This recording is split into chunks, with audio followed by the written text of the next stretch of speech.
ममता जी सब्जी लेकर वापस घर जा ही रही थी कि तभी अचानक तेज बारिश शुरू हो गई। तो ममता जी ने एक किनारे दीवार से सटक कर खड़ा होने की कोशिश की। तभी पास के पान वाली दुकान से आवाज आई, अम्मा जी यहाँ आ जाइए, भीग जाओगी। ममता जी थोड़ी हंसी, बेटा अब तो पूरी तरह भीग चुकी हूँ, अब क्या बचाना। लोगों के चेहरे जल्दी छुपने की कोशिश में थे, पर ममता जी सब्जी का थैला एक हाथ से जमीन पर टिकाकर कुछ पल को रुकी। माथे पर पसीना था, लेकिन चेहरे पर वही पुरानी हिम्मत की चमक। तभी सामने से एक रिक्शा आता हुआ दिखाई दिया। उन्होंने हाथ हिलाकर आवाज दी, बेटा घर तक छोड़ दोगे?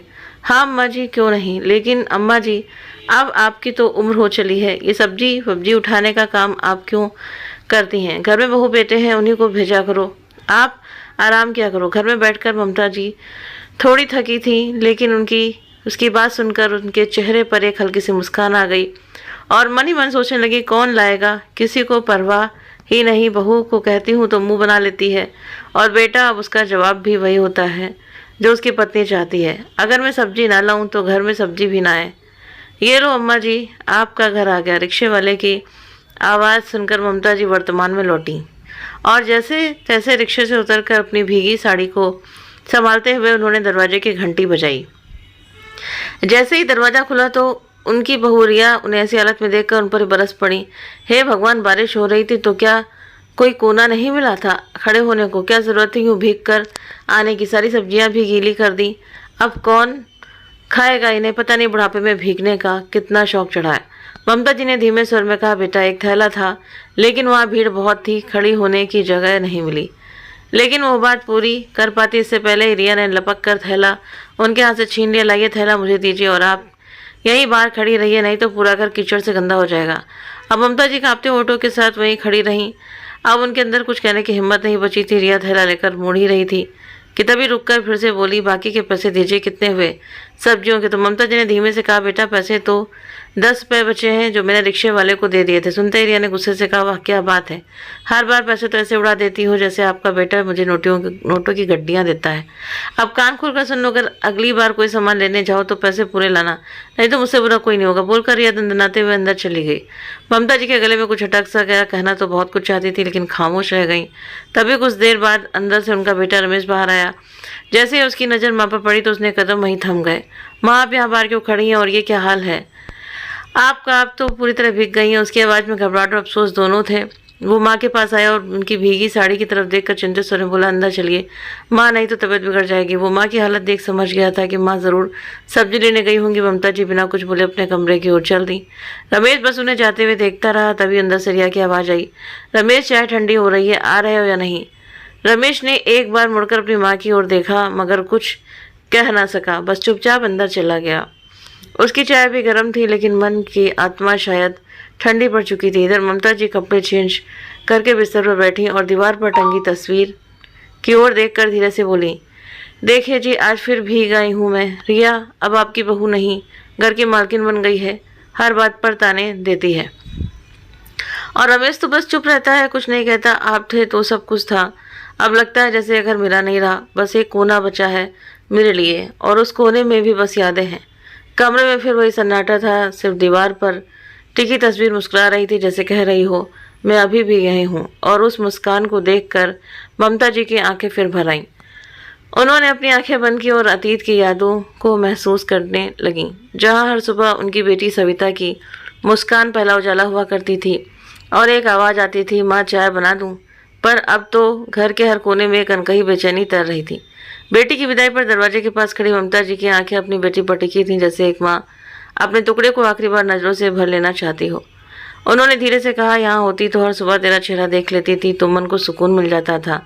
कभी कुछ पूछना हो तो बस 2 कदम की दूरी पर थी, अब तो इतनी दूर चली जाएगी तो बात कैसे होगी, कब मिलना होगा?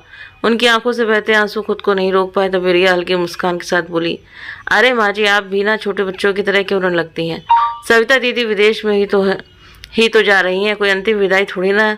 मैं हूँ ना, दिन में 2 बार बात करवा दूंगी। अब तो वीडियो कॉल का ज़माना है, मोबाइल उठाइए और बात कर लीजिए।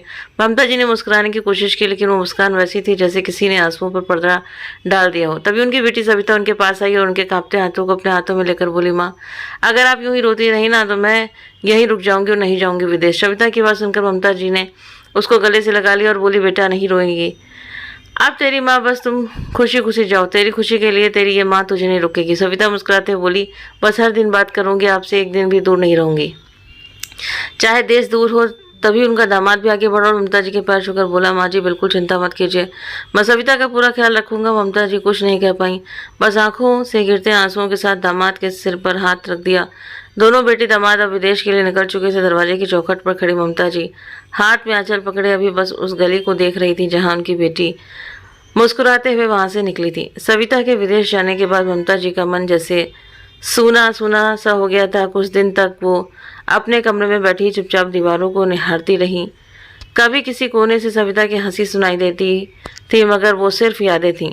पर हर सुबह जब मोबाइल की घंटी बजती और स्क्रीन पर सविता बिटिया का नाम चमकता तो ममता जी के सुने चेहरे पर एक अलग ही चमक आ जाती। कैसी हो माँ? आज ये भाभी ने क्या बनाया खाने में? चलो अब मुस्कुराओ, मैं यहाँ से भी आपका चेहरा दिख सकती हूँ। सविता की आवाज़ सुनते ही ममता जी का चेहरा खिल जाता, लेकिन फिर धीरे धीरे से बदलने लगा। अब हर बार फ़ोन रिया के हाथ लगता और वो कहती कि माँ जी तो सो रही हैं, या फिर कहती कि अभी मंदिर गई हैं, लौटेंगी तो बात करवा दूंगी। जबकि ममता जी घर में ही रहती, पर उन्हें क्या पता ही नहीं चलता कि उनकी बेटी का फ़ोन आया था। उनका बेटा रमेश वो सब जानता था, मगर चुप्पी ओढ़े रहता था। उसको हर वक्त डर लगा रहता था कि अगर वो कुछ बोलेगा तो रिया घर में हंगामा कर देगी। वो किसी बहाने से कमरे से निकल जाता, जैसे माँ की तड़प उससे देखी ही न जाती हो या वो देखना ही नहीं चाहता हो। लेकिन उस खामोशी के पीछे एक और सच्चाई छिपी थी। एक दिन सविता ने कई बार फ़ोन किया, लेकिन जब रिया ने फ़ोन नहीं उठाया तो हारकर सविता ने रमेश के पास फ़ोन किया।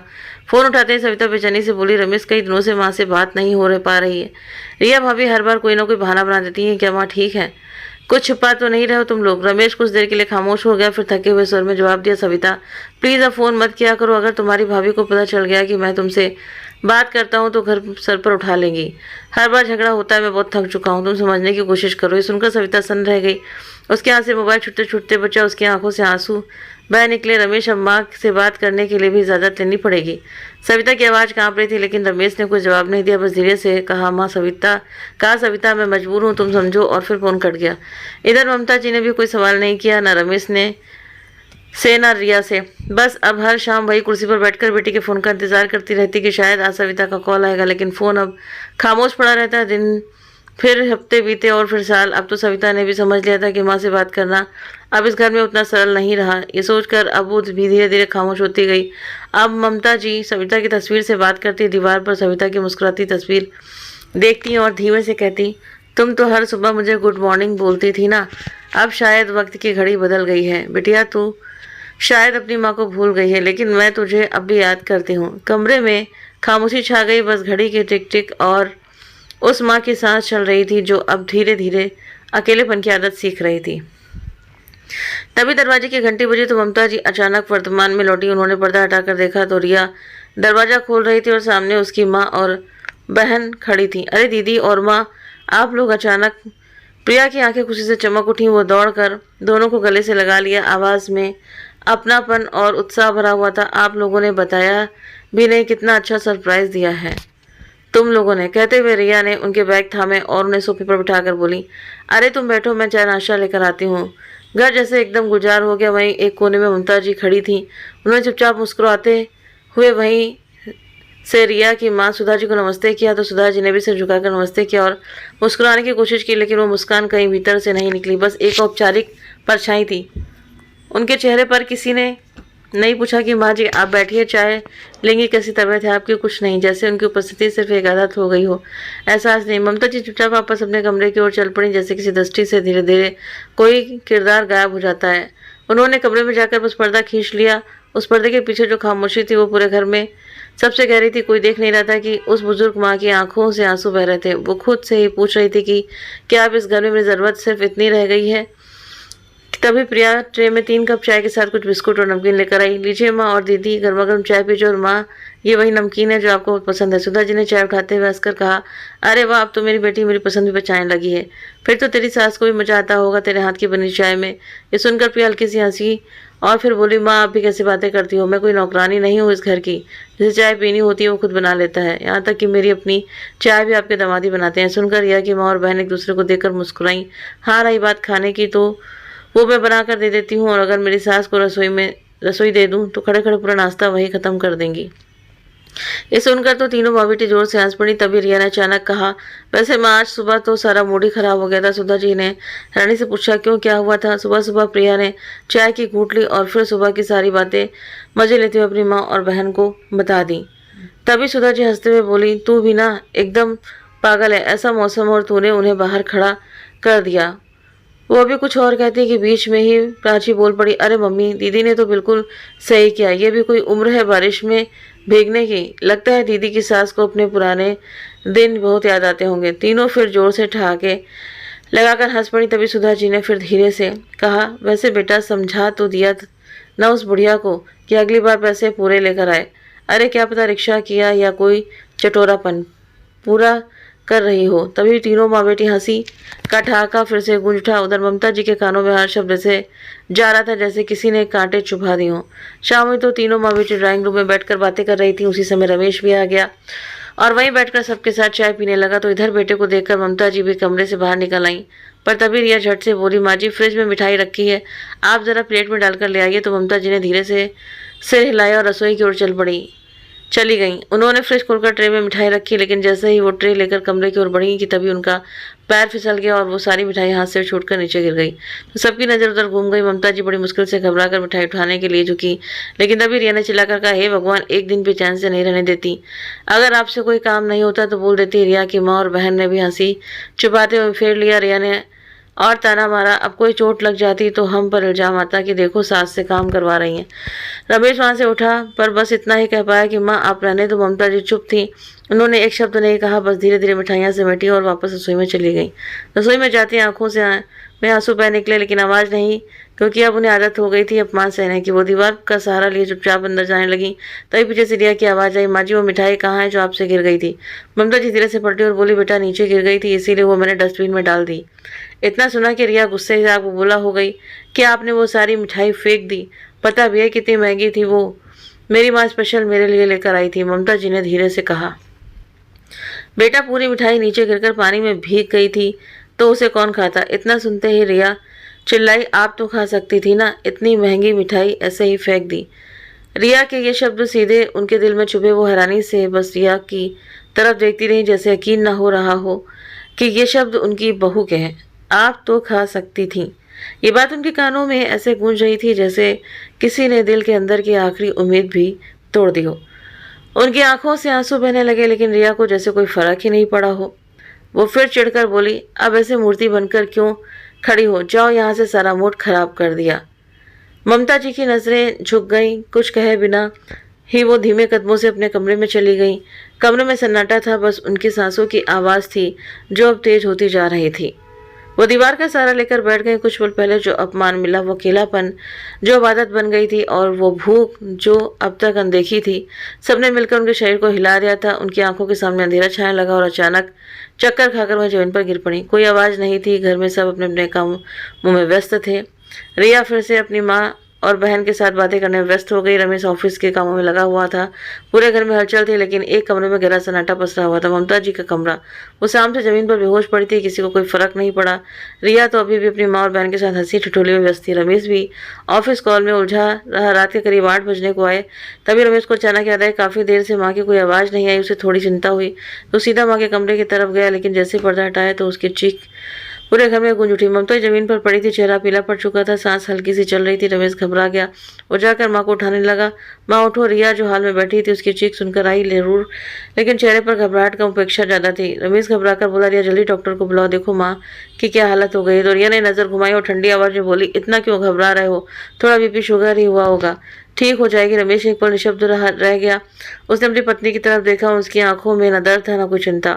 उसने फिर बिना कुछ कहे माँ को गोद में उठाया और गाड़ी में लिटाकर तेजी से हॉस्पिटल की तरफ बढ़ गया। माँ कुछ नहीं होगा आपको। रमेश की आंखें भर आई। बस कुछ देर और, अस्पताल पहुंचते ही सब ठीक हो जाएगा। इधर रिया अभी भी माँ और बहन के साथ हंसी मजाक में व्यस्त थी। उसके चेहरे पर कोई तनाव नहीं, कोई अफसोस नहीं, कोई सवाल नहीं कि सास को क्या हुआ है। अरे बेटी, कहीं बुढ़िया को कुछ हो तो नहीं गया?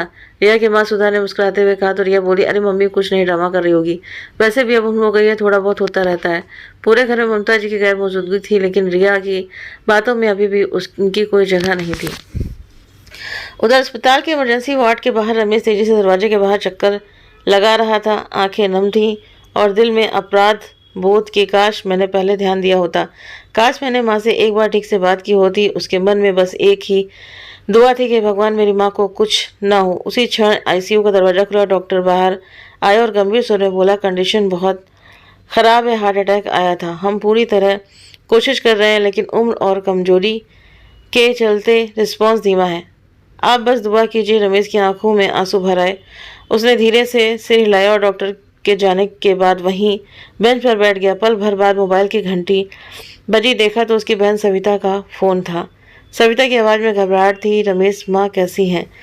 रमेश ने भर्राए गले से कहा, बहुत नाजुक हालत है सविता, डॉक्टर कुछ नहीं कह पा रहा है। सविता की आंखों से आंसू बहने लगे। रमेश प्लीज़ माँ से एक बार मेरी बात करवा दो। मैं कल की पहली फ्लाइट से निकल रही हूँ। बस माँ से कह देना मैं आ रही हूँ, माँ को कुछ नहीं होना चाहिए। रमेश ने हिम्मत बटोरी और आईसीयू के दरवाजे की ओर देखा। उसे अंदर जाने की इजाज़त नहीं थी लेकिन उसने नर्स से विनती की, प्लीज़ बस एक बार मेरी बहन माँ से बात करना चाहती है। नर्स ने डॉक्टर से बात की और थोड़ी देर में फ़ोन आईसीयू में ममता जी के पास पहुंचा दिया। ममता जी होश में नहीं थी लेकिन उनकी सांसें चल रही थी। सविता स्क्रीन पर माँ को देखते हुए रोए जा रही थी। माँ देखो ना, मैं सविता हूँ, आपकी सविता, बस एक बार आके खोल दो, मैं आ रही हूँ। माँ आपके पास। रमेश की आंखों से झरझर आंसू बह रहे थे। इतना असहाय, इतना टूटा हुआ पहले कभी नहीं था। आईसीयू की मशीनें लगातार बीप कर रही थी। बाहर खड़ा रमेश कभी डॉक्टर की तरफ देखता तो कभी आईसीयू की तरफ। पूरी रात भर बस वो यही सोचता रहा कि मैंने माँ के लिए क्या किया, जिसने मुझे उंगली पकड़कर चलाना सिखाया। उसके बुढ़ापे में मैं उसका सहारा भी नहीं बन पाया। मैंने रिया की हर बात पर चुप्पी साध ली, क्यों माँ को अकेले आंसू बहाने दिए। उधर सुबह सुबह जब रिया की आंखें खुली तो देखा 8 बज गए थे। तभी तक रमेश नहीं आया। कुछ पल तक इंतजार किया, फिर उसने झिल्लाते हुए फ़ोन मिलाया। फ़ोन बजता रहा लेकिन रमेश ने फ़ोन नहीं उठाया। रिया ने फ़ोन एक तरफ रखा और तकिए को एक तरफ फेंक कर बोली, सुबह सुबह ही नाटक चालू। रात भर वहीं रहने का क्या मतलब है? उसकी तो माँ बीमार क्या हुई जैसे दुनिया ही रुक गई। घर में और भी काम होते हैं लेकिन नहीं, उसे तो बस अपनी माँ ही नजर आती है। बुढ़ाते हुए वो उठकर वॉशरूम में चली गई जैसे कुछ हुआ ही ना हो। उसके मन में कोई अपराध बोध नहीं था, बस खुद में मगन थी, जैसे ममता जी की हालत से उसका कोई लेना देना ही ना हो। वो भी वॉशरूम से निकली थी कि तभी मोबाइल बज उठा। देखा तो उसकी सहेली निशा का फ़ोन था। रिया थोड़ी चिढ़ती हुई आवाज़ में बोली, हाँ निशा बोल, सुबह सुबह कैसे याद किया? निशा हंसते हुए बोली, तू तो कल ही कह रही थी ना कि तेरी सास को अटैक आया है, तो सोचा पूछूं कि कैसी हैं तेरी सास। तो रिया ने मुंह बनाते हुए कहा, क्या बताऊं यार, रमेश तो रात से वहीं बैठा है जैसे दुनिया की सबसे प्यारी माँ है उसकी। पता नहीं क्या क्या सिखाती होंगी मुझे लेकर। ये औरतें ना मरते दम तक भी पीछा नहीं छोड़ती। अरे तू ही तो बोल रही थी ना उसे हार्ट अटैक आया है, फिर वो क्या सिखाएगा तेरे पति को? तो आईसीयू में बैठकर तू नहीं जानती निशा, जितनी भी सास होती है ना, ये अपने बेटे को हाथ से नहीं जाने देती। बहू चाहे कुछ भी कर ले, इनका ड्रामा चलता ही रहता है। निशा एक पल चुप रहकर बोली, वो तो ठीक है लेकिन रिया एक बात बोलूं, बुरा मत मानना। रिया थोड़ा मुस्कुराते हुए बोली, अरे पागल है क्या, तेरी बात का बुरा कब माना है मैंने? बोलना खुलकर, तेरी मम्मी भी किसी की सास होंगी। रिया क्या वो भी ऐसा ही है? क्या तेरी भाभी भी तेरी मम्मी से ऐसे ही बात करती हैं जैसा तू अपनी सास से? निशा गंभीर होकर बोली। तो रिया ने कहा, तू क्या बकवास कर रही है? मेरी भाभी क्यों ऐसा करेंगी? वो तो मेरी मम्मी का बहुत ख्याल रखती हैं, हर छोटी बड़ी चीज़ पूछती हैं उनसे। फिर तू अपनी सास के साथ वैसा व्यवहार क्यों नहीं कर पाती जैसा तू अपनी भाभी से चाहती है? तो दूसरों की माँ से इंसानियत चाहती है पर अपने घर में सिर्फ अधिकार। ये सुनते ही रिया गुस्से से बोली, ओ गॉड, ना कोई संत बन गई है क्या? चल फ़ोन रख, तेरा कॉल उठा कर ही गलती कर दी मैंने। तभी निशा ने कहा, मैं तो बस तुझे आईना दिखा रही थी रिया, पर तू जैसे बन गई है ना, ऐसे दोस्त मुझे भी नहीं चाहिए जो अपनी सास को इंसान नहीं नौकर समझे। ऐसा बोल निशा ने फ़ोन रख दिया। पर रिया कुछ पल मोबाइल को घूरती रही लेकिन उसका चेहरा अभी भी कठोर था। शायद कोई बात दिल के अंदर गहरी छुप गई थी। रमेश थककर आईसीयू के बाहर दीवार से सर लगाकर बैठ गया। पूरी रात वो जागता रहा, आंखें लाल थीं, चेहरा बुझा हुआ। तभी डॉक्टर बाहर आया और धीमे और गंभीर स्वर में बोला, हमने पूरी कोशिश की लेकिन हमें अफसोस है कि आपकी माँ को अब हमारे बीच नहीं रही।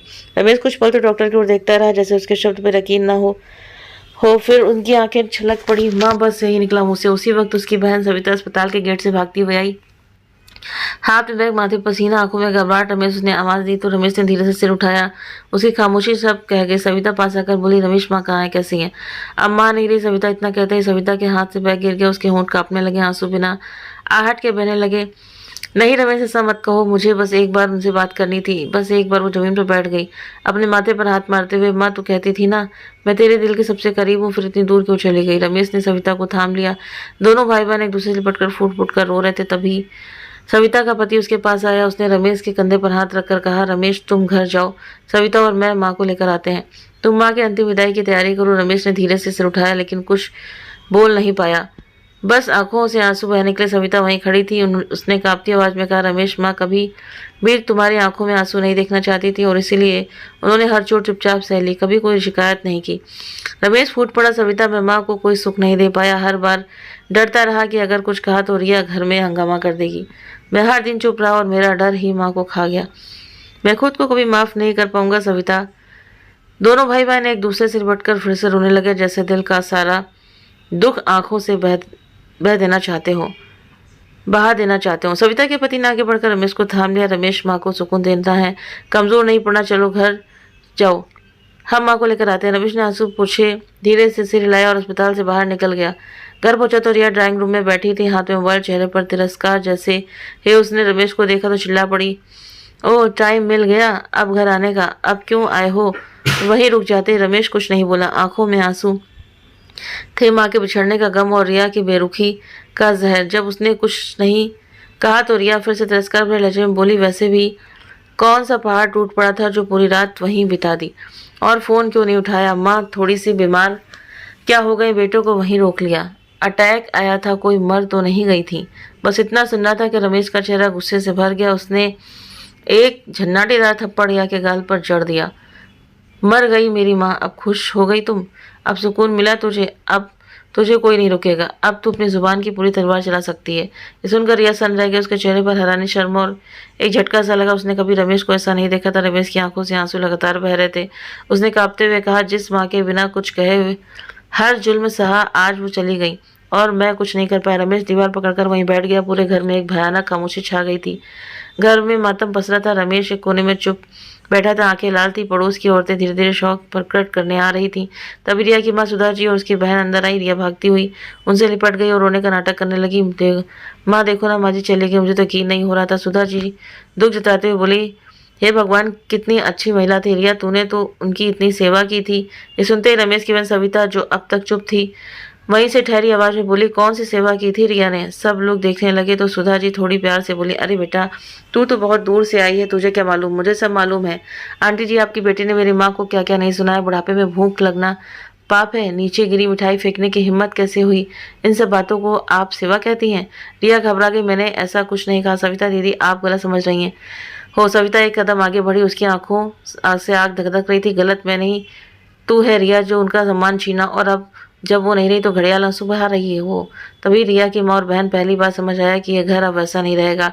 रमेश और सविता की आंखों से आंसू लगातार बह रहे थे। मोहल्ले की महिलाएं बता रही थी कितनी अच्छी महिला थी, हर किसी के दुख दर्द में आगे रहती थी, बुढ़ापे में कितना सहा उन्होंने, पर कभी किसी से कुछ नहीं कहा। बेटा तो अच्छा है पर बहू ना पूछो, बस अपमान करती रही।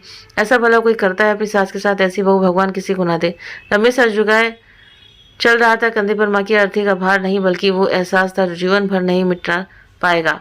शाम ढलने लगी थी। गली में धीरे धीरे भीड़ कम हो चुकी थी। रमेश कमरे के कोने में बैठा था। तभी सविता उसके पास आई और उसका कंधा थामकर बोली, रमेश बहुत हो गया, माँ की चुप्पी को हमने उनकी मजबूरी समझा, लेकिन अगर आज हम चुप रहे तो उनकी आत्मा भी हमें माफ नहीं करेगी।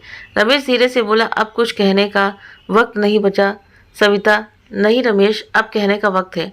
अब माँ इस घर में नहीं है, लेकिन उनकी इज्जत, उनका नाम हमें बचाना है। अब इस घर में वो नहीं रहेंगी जिसने माँ को इतना दर्द दिया है। रमेश की आंखों में पहली बार इतना गुस्सा उतर आया। धीरे से कहा, तुम सही कह रही हो सविता, रिया इस घर में रहने लायक नहीं है। अगले ही पल रिया कमरे से आई, चेहरे पर दिखावटी मासूमियत लिए उसने हल्की मुस्कान के साथ कहा, कुछ लोग तो इतना इमोशनल ड्रामा करते हैं जैसे दुनिया की सारी माँ बस उन्हीं की हो। ये सुनकर रमेश की आंखों से में खून उतर आया। उस सख्त आवाज में बोला, बस और एक शब्द और मत कहना रिया। कहते हुए रमेश ने सामने रखा माँ का पुराना चश्मा उठाया और कांपती आवाज में बोला, ये वही चश्मा है जिसको पहनकर मेरी माँ अपने आंसू छुपाती थी। वो आगे बढ़ा, दीवार पर टंगी माँ की तस्वीर की ओर इशारा करते हुए बोला, तूने मुझसे मेरी माँ छीन ली रिया, वो जिंदा थी पर फिर भी वो हर रोज मरती रही, और मैं खड़ा देखता रहा, क्योंकि मैं डरता था तेरे शोर से, तेरी चीखों से, तेरी गंदी बातों से। तू तो खुश होगी कि अच्छा हुआ पीछा छुटा, लेकिन मैंने अपनी आत्मा को खोया है। रिया अभी चुपचाप खड़ी थी, जैसे कुछ समझ ना पा रही हो। रमेश अब और गुस्से से बोला, कल तूने कहा था अटैक आया है, कोई मर थोड़ी जाएंगी। मर गई रिया, मर गई मेरी माँ, और आज के बाद तू भी मेरे लिए मर गई। अब तो इस घर में कभी नहीं रहेगी। रिया जैसे सन रह गई। क्या मतलब है तुम्हारा? तभी पास में खड़ी सविता सख्त लहजे में बोली, मतलब ये कि अब इस घर में सिर्फ इज्जत रहेगी, तूने इस घर को नरक बना दिया है, अब निकल जा यहाँ से। रिया कांपते हुए पीछे हटी, लेकिन फिर बोली, मुझे निकाल दोगे? क्या कहेंगे लोग? क्या दुनिया हंसेगी नहीं तुम पर? रमेश मुस्कुराया, लेकिन उस मुस्कान में गम नहीं सुकून था। लोग तब भी कुछ नहीं बोले थे जब मेरी माँ भूखी सोई थी। अब अगर बोलेंगे तो मैं उन्हें कह दूंगा कि हाँ, मैं सास पर जुल्म करने वाली बहू को घर से निकाल दिया है। रिया जैसे निशब्द रह गई। अब वो समझ गई थी कि इस घर में अब उसकी कोई जगह नहीं है, और वहाँ से चली गई। तो माँ के घर भी कब तक रहूंगी? वो रोती हुई रमेश के सामने आ खड़ी हुई और बोली, रमेश मुझसे गलती हो गई, प्लीज़ मुझे माफ़ कर दो, मैं बदल जाऊंगी। रमेश की आंखों में आंसू थे, पर वो अब कमज़ोरी के नहीं हिम्मत के थे। उसने रिया की ओर देखा और बोला, रिया, माफ़ी मांगने का वक्त तब था जब मेरी माँ के हिस्से का खाना तुम डस्टबिन में फेंकती थी, जब तूने मेरी माँ को बुढ़ापे में ताने दिए, और जब तूने उनसे मरने के लिए अकेला छोड़ दिया।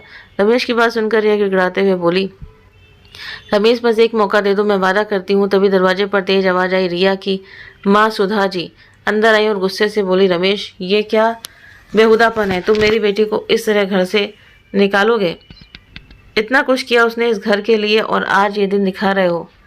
रमेश अब और चुप रहने वाला नहीं था। वो सख्त लहजे में बोला, आपकी बेटी ने जो किया है उसका हिसाब मैं अपनी माँ की तस्वीर के सामने हर रोज दूंगा, लेकिन इस घर में अब आपकी बेटी के लिए कोई जगह नहीं है। सुधा जी कुछ बोलने को हुई, लेकिन तभी बाहर से कुछ बुजुर्ग महिलाएं और पड़ोसी जमा हो गए। एक पड़ोसी औरत पास आते हुए बोली, बहुत अच्छा किया रमेश बेटा, ऐसी बहू घर में रहे तो घर घर नहीं नरक बन जाता है। अब तुमने जो किया हो वो हर उस बेटे को करना चाहिए जो माँ के आंसू नहीं देख सकता। रिया का सर शर्म से झुक गया। तभी रमेश ने रिया की ओर देखते हुए कहा, निकल जाओ यहाँ से, अब इस घर में सिर्फ मेरी माँ की यादें रहेंगी। रिया फुट फुट कर रोने लगी और चुपचाप अपनी माँ को लेकर वहाँ से निकल गई। रमेश ने धीरे से दरवाजा बंद किया। अब वो घर सच में घर लग रहा था, जहाँ अब शांति थी, सुकून था, और एक बेटे की जगी हुई आत्मा थी। अगले दिन रमेश माँ की तस्वीर के सामने बैठा था। उसकी आंखों से बहते आंसू अब थम चुके थे, लेकिन मन में एक पछतावा भी चल रहा था कि काश माँ के रहते समझ पाता कि उनका मौन ही सबसे ऊंची चीख है। अब ये खामोशी उसे उम्र भर सुनाई देगी। उसने धीरे से माँ की तस्वीर पर हाथ रखा, मानो अपने हर गुनाह की माफ़ी मांग रहा हो। उसका स्वर अब हर बेटे के लिए एक संदेश बन चुका था। दोस्तों, एक माँ कुछ नहीं कहती, इसका मतलब ये नहीं कि वो कुछ सह नहीं रही होती। जिस दिन माँ की चुप्पी तुम्हें चुभने लगे, समझो अब वक्त है संभलने का, वरना जिंदगी में पछतावा ही रहता है, जैसे आज रमेश को हो रहा है। तो दोस्तों, आपको ये कहानी कैसी लगी कमेंट करके जरूर बताएं। कहानी अच्छी लगी हो तो प्लीज़ वीडियो को लाइक करें, शेयर करें, और हमारे चैनल को सब्सक्राइब करना ना भूलें।